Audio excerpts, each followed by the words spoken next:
ভেবে দেখো তো, প্রায় ৪৫০০ বছর আগে যখন আধুনিক যন্ত্রপাতি ছিল না, তখন কি করে প্রাচীন মিশরীয়রা তৈরি করে ফেলেছিল বিশাল বিশাল সব পিরামিড।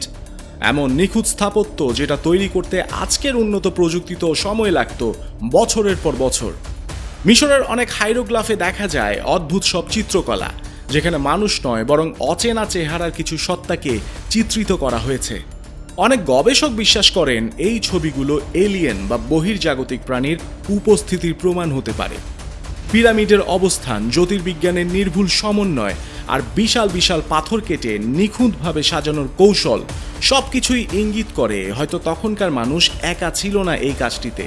তাদের পাশে ছিল এমন এক শক্তি যা আজও মানুষের কাছে এক রহস্য। বিজ্ঞান বলছে আমাদের এই বিশাল মহাবিশ্বে আছে ২০০ বিলিয়নের বেশি গ্যালাক্সি, আর প্রতিটিতে লক্ষ লক্ষ তারা ও গ্রহ।